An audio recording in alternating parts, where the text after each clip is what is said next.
नमस्कार दोस्तों, welcome to my YouTube channel. आज मैं आप सभी लोगों के लिए हिंदी में एक महत्वपूर्ण टॉपिक लेकर आई हूँ। तो देखिए दोस्तों, आज का हमारा टॉपिक है संज्ञा। आज हम आप लोगों को हिंदी में संज्ञा बताएंगे, संज्ञा और संज्ञा के प्रकार भी बताएंगे। तो देखिए दोस्तों, आज का हमारा जो यह वीडियो है यह सभी कंपटीशन की परीक्षा के लिए बहुत ही महत्वपूर्ण है। जैसे आरआरबी, एनटीपीसी, ग्रुप डी है, एसएससी है, यूपीपी है और सभी कंपटीशन की परीक्षाओं जिनमें हिंदी पूछे जाते हैं उनके लिए यह एक बहुत ही महत्वपूर्ण टॉपिक है। तो दोस्तों, आज मैं आप सभी लोगों को संज्ञा की परिभाषा और संज्ञा के प्रकार के बारे में भी बताऊंगी। तो दोस्तों, आप लोग हेडिंग डालेंगे संज्ञा, तो इसमें हम इसका परिभाषा लिखेंगे कि किसी व्यक्ति, वस्तु, प्राणी अथवा जाति या भाव के नाम को संज्ञा कहते हैं। किसी व्यक्ति, वस्तु, स्थान, प्राणी, जाति या भाव आदि के नाम को संज्ञा कहते हैं। देखिए दोस्तों, संज्ञा का डिफिनीशन क्या होता है कि किसी व्यक्ति, वस्तु, स्थान अथवा गुणों के नाम को हम संज्ञा कहते हैं। जैसे देखिए दोस्तों, उदाहरण में क्या हो जाएगा, जैसे राम है, दिल्ली है, कोलकाता है, रामायण है, बचपन है, लड़कपन है, यह सभी हमारे संज्ञा के अंतर्गत आ जाएंगे। किसी व्यक्ति का नाम, किसी वस्तु का नाम, किसी प्राणी का नाम, किसी जाति का नाम या किसी भाव के नाम को ही हम संज्ञा कहते हैं। तो दोस्तों, हम उदाहरण में लिख सकते हैं, जैसे राम है, सीता है, गीता है, मोहन है, रामायण है, दिल्ली है। किसी व्यक्ति का नाम, वस्तु का नाम, प्राणी का नाम हम लिख सकते हैं, किसी स्थान के नाम लिख सकते हैं, किसी जाति का नाम लिख सकते हैं, हम भाव के नाम को लिख सकते हैं। तो वह सभी हमारे संज्ञा के अंतर्गत आते हैं। तो संज्ञा का परिभाषा होता है कि किसी व्यक्ति, वस्तु, प्राणी, जाति या भाव आदि के नाम को संज्ञा कहते हैं। और दोस्तों, नोट करके आप लोग लिख लीजिएगा कि संज्ञा विकारी शब्दों में आता है। कभी यदि हमें क्वेश्चन में दिया रहे संज्ञा किसके अंतर्गत आता है, तो हमें ऑप्शन दिया रहेगा देश शब्द, विशेषण शब्द, विकारी शब्द, अविकारी शब्द। तो दोस्तों, आप बताएंगे संज्ञा विकारी शब्दों के अंतर्गत आता है। फिर हम आगे देखेंगे संज्ञा के भेद। तो देखिए दोस्तों, संज्ञा मुख्य रूप से तीन प्रकार, पहले संज्ञा तीन प्रकार के माने जाते थे, लेकिन अब वह जातिवाचक संज्ञा के अंतर्गत आने लगे हैं। तो संज्ञा मुख्य रूप से तीन ही प्रकार के होते हैं। जब भी आपसे कंपटीशन की परीक्षा में पूछे जाए कि संज्ञा मुख्य रूप से कितने प्रकार के होते हैं, तो आप बताएंगे संज्ञा मुख्य रूप से तीन प्रकार के होते हैं। नंबर 1 हमारा है व्यक्तिवाचक संज्ञा, नंबर 2 है जातिवाचक संज्ञा और नंबर 3 है भाववाचक संज्ञा। देखिए दोस्तों, संज्ञा के मुख्य रूप से तीन भेद होते हैं। नंबर 1 है व्यक्तिवाचक संज्ञा, नंबर 2 है जातिवाचक संज्ञा और नंबर 3 है भाववाचक संज्ञा। अब देखिए दोस्तों, जातिवाचक संज्ञा भी दो प्रकार के होते हैं। जातिवाचक संज्ञा के भी दो प्रकार होते हैं। नंबर 1 समूहवाचक संज्ञा और नंबर 2 द्रव्यवाचक संज्ञा, यानी कि पदार्थवाचक जिसको हम कहते हैं। तो पहले दोस्तों, हमारा संज्ञा या जो जाति का प्रकार हो गया, पहले वह संज्ञा के ही भेद में आते थे। जातिवाचक संज्ञा, व्यक्तिवाचक संज्ञा, भाववाचक संज्ञा, समूहवाचक संज्ञा और द्रव्यवाचक संज्ञा। तो दोस्तों, अब समूहवाचक संज्ञा और द्रव्यवाचक संज्ञा को जातिवाचक संज्ञा के अंतर्गत रख दिया गया है। दोस्तों, आप लोग नोट करके यहाँ पे लिख लीजिएगा कि संज्ञा के मुख्य तीन भेद होते हैं तथा कुल 5 भेद होते हैं। यदि पूछे कि संज्ञा के मुख्य रूप से कितने भेद होते हैं, तो आप बताएंगे संज्ञा के मुख्य रूप से 3 भेद होते हैं तथा कुल 5 भेद होते हैं। अब हम आगे देखेंगे व्यक्तिवाचक संज्ञा। तो व्यक्तिवाचक संज्ञा का परिभाषा लिखेंगे, या किसी वस्तु, व्यक्ति, स्थान आदि के नाम को दर्शाता है। व्यक्तिवाचक संज्ञा किसी व्यक्ति, वस्तु, स्थान अथवा गुणों के नाम को दर्शाता है। तो देखिए दोस्तों, इसका उदाहरण क्या होगा, जैसे राम है, श्याम है, सीता है, पंखा है, दिल्ली है, लखनऊ। देखिए दोस्तों, व्यक्तिवाचक संज्ञा किसी भी व्यक्ति, वस्तु, स्थान के नाम को प्रदर्शित करता है। व्यक्तिवाचक संज्ञा जो होता है यह किसी व्यक्ति, वस्तु, स्थान आदि के नाम को प्रदर्शित करता है, तो उसे हम व्यक्तिवाचक संज्ञा कहते हैं। और इसका उदाहरण हो जाएगा कि राम, श्याम, गीता, बजाज, पंखा, सेलोफोन, दिल्ली, लखनऊ आदि हमारे सभी व्यक्तिवाचक संज्ञा के अंतर्गत आएंगे। अब दोस्तों, देखिए व्यक्तिवाचक संज्ञा होता है किसी एक विशेष व्यक्ति के लिए। जैसे यहाँ पे यदि हमें उदाहरण दे दिया, राम दिल्ली जा रहा है, राम दिल्ली जा रहा है, तो देखिए दोस्तों राम इसमें किसी एक विशेष के लिए कहा गया है, तो राम इसमें व्यक्तिवाचक संज्ञा हो जाएगा। जैसे हमें उदाहरण दे के पूछ लिया जाएगा, मोहन पेन से लिखता है, मोहन पेन से लिखता है में व्यक्तिवाचक संज्ञा बताइए। तो देखिए दोस्तों इसमें किसी एक पर्सनल के रूप में कह दिया है, किसी एक को पर्सनल रूप से कह दिया गया। जैसे मोहन पेन से लिख रहा है, तो मोहन को पर्सनल रूप से वहां पे बोल दिया गया है, तो मोहन वहां पे व्यक्तिवाचक संज्ञा हो जाएगा। अगर हमें जैसे उदाहरण दिया, लड़का विद्यालय में जा रहा है, लड़का विद्यालय में जा रहा है। देखिए दोस्तों लड़का विद्यालय में जा रहा है, वहां हमें ये नहीं पता है कि लड़का कौन सा लड़का विद्यालय में जा रहा है, लेकिन वहां पे किसी विशेष के लिए नहीं कहा गया, वहां पे लड़का विद्यालय में जा रहा है, तो वहां पे दोस्तों हमारा वह लड़का जो होगा वह जातिवाचक संज्ञा के अंतर्गत आएगा, ना कि व्यक्तिवाचक संज्ञा। व्यक्तिवाचक संज्ञा का मतलब होता है कि किसी व्यक्ति के लिए विशेष रूप से कह दिया गया हो, और जातिवाचक संज्ञा का मतलब होता है वह पूरे जातियों का बोध कराता है। तो जैसे लड़का विद्यालय जा रहा है, तो उसमें लड़का हमारा जातिवाचक संज्ञा के अंतर्गत आएगा। तो दोस्तों आप लोग व्यक्तिवाचक संज्ञा और जातिवाचक संज्ञा में थोड़ा उसके परिभाषा से और उसको बहुत अच्छे तरीके से समझ लीजिए, क्योंकि व्यक्तिवाचक संज्ञा और जातिवाचक संज्ञा में लगभग 90% लोगों को उसमें कंफ्यूजन रहता है, और दोस्तों यहीं पर ही उन लोगों का क्वेश्चन गलत होता है। तो आप लोग उसे अच्छे तरीके से समझ लीजिए। फिर आगे हम आप लोगों को बताएंगे जातिवाचक संज्ञा के बारे में। फिर देखिए दोस्तों हमारा आगे है जातिवाचक संज्ञा। जातिवाचक संज्ञा में आप लोग लिखेंगे कि जो किसी वस्तु, प्राणी आदि की पूरी प्रजाति को दर्शाता है। जातिवाचक संज्ञा वह संज्ञा होता है जो किसी वस्तु, प्राणी आदि की पूरी जाति को प्रदर्शित करता है, उसे हम जातिवाचक संज्ञा कहते हैं। देखिए दोस्तों जातिवाचक संज्ञा का डिफिनीशन क्या होता है, इसका परिभाषा होता है कि जो व्यक्ति, जातिवाचक संज्ञा वह संज्ञा होता है जिसके अंतर्गत किसी वस्तु या प्राणी आदि की पूरी जाति के बारे में हमें पता चलता है। किसी वस्तु या प्राणी की पूरी जाति के बारे में पता लगना ही जातिवाचक संज्ञा होता है। देखिए दोस्तों जैसे हमारा उदाहरण में हो जाएगा गाय। जैसे गाय हमारा जातिवाचक संज्ञा होगा, क्योंकि गाय के अंतर्गत यह नहीं कहा गया कि काली गाय, गोरी गाय या फिर कौन सी गाय, हमें गाय एक जाति है, तो गाय हमारा जातिवाचक संज्ञा हो जाएगा। गाय है, कुत्ता है, आदमी, आदमी के अंतर्गत दोस्तों सभी आदमी आ जाएंगे। जैसे आदमी के अंतर्गत मोहन भी आ जाएगा, क्योंकि आदमी का नाम ही मोहन होता है, तो अगर नाम दिया हो तो वह व्यक्तिवाचक संज्ञा के अंतर्गत आएगा। लेकिन यदि उसकी जाति के बारे में बोध कराएगा, उसकी जाति या प्रजाति के बारे में बोध कराएगा, तो वह हमारा जातिवाचक संज्ञा के अंतर्गत आएगा।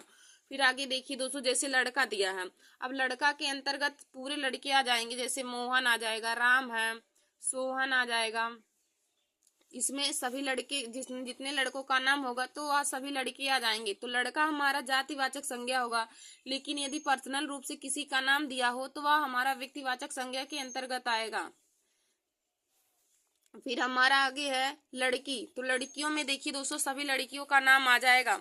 लड़कियों में जैसे सीता है, गीता है, रीता है, अनामिका है, सभी लड़कियों का नाम हमारा इसमें आ जाएगा। तो लड़कियों का नाम जो होगा वह व्यक्तिवाचक संज्ञा होगा। लेकिन यदि लड़की दिया हो, जैसे लड़की खाना बना रही है, लड़की खाना बना रही है, तो इसमें लड़की हमारा जातिवाचक संज्ञा होगा।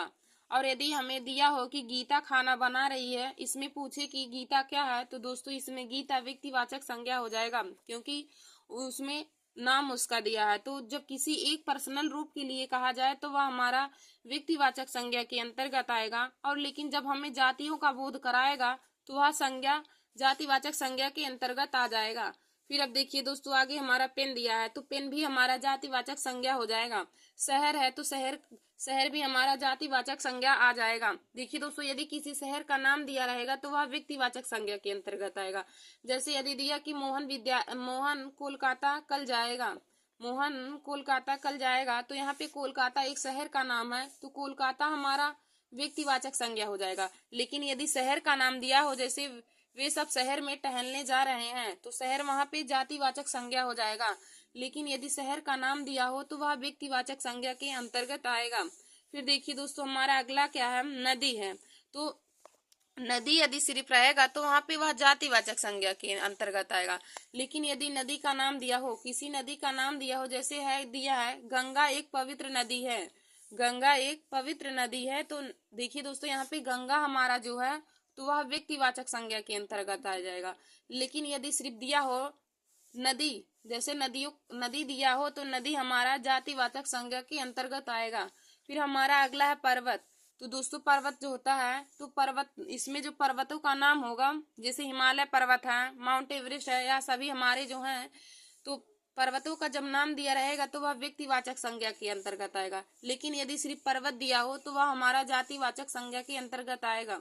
तो दोस्तों जातिवाचक संज्ञा का डिफिनीशन क्या होता है कि वह संज्ञा जो किसी वस्तु या प्राणी के, जो किसी वस्तु या प्राणी अथवा अन्य सभी की पूरी प्रजाति के बारे में बताता है, जो किसी व्यक्ति या वस्तु की पूरी प्रजाति के बारे में बताता है, ऐसे संज्ञा को हम जातिवाचक संज्ञा कहते हैं। तो दोस्तों आशा करती हूँ कि आप लोगों को जातिवाचक और व्यक्तिवाचक संज्ञा में डिफरेंस पता चल गया होगा। देखिए दोस्तों जब किसी जाति का नाम दिया हो, जब किसी जाति की नाम, जब किसी एक व्यक्ति के लिए पर्सनल रूप से किसी एक व्यक्ति, वस्तु, स्थान, नदियों का नाम, शहरों का नाम, या किसी के लिए, किसी एक के लिए पर्सनल रूप से बोल दिया जाता है तो वह हमारा व्यक्तिवाचक संज्ञा के अंतर्गत आता है। और जातिवाचक संज्ञा वह संज्ञा होता है जिसमें किसी भी व्यक्ति, वस्तु, प्राणी की पूरी प्रजाति के बारे में बताता है। जैसे है शहर दिया है तो शहर हमारा जातिवाचक संज्ञा के अंतर्गत आएगा। लेकिन यदि हमें यहीं पे शहरों का नाम दिया होता तो वह व्यक्तिवाचक संज्ञा के अंतर्गत आएगा। फिर दोस्तों आगे हम देखेंगे समूहवाचक संज्ञा। समूहवाचक संज्ञा, तो दोस्तों इसमें आप लोग क्या लिखेंगे, समूहवाचक संज्ञा का डिफिनीशन कि जो संज्ञा किसी समूह का बोध कराती है, जो संज्ञा किसी समूह, सभा या भीड़ का बोध कराती है उसे हम समूहवाचक संज्ञा कहते हैं। जैसे दोस्तों इसका उदाहरण हो जाएगा विद्यालय है, मेला है, सेना है, दल है, ग्रुप है, किसी भी चीज का ग्रुप है, कमेटी है, सभा है, भीड़ है, यह सभी समूहवाचक संज्ञा के अंतर्गत आएंगे। समूहवाचक संज्ञा का मतलब होता है जहाँ पे कोई भीड़ इकट्ठा हो उसको हम समूहवाचक संज्ञा बोलेंगे। जैसे देखिए दोस्तों विद्यालय है तो विद्यालय में भी भीड़ एकत्र रहती है तो विद्यालय हमारा समूहवाचक संज्ञा के अंतर्गत आएगा। जैसे मेला हुआ तो मेले में भी भीड़ होती है तो वह हमारा समूहवाचक संज्ञा के अंतर्गत आएगा।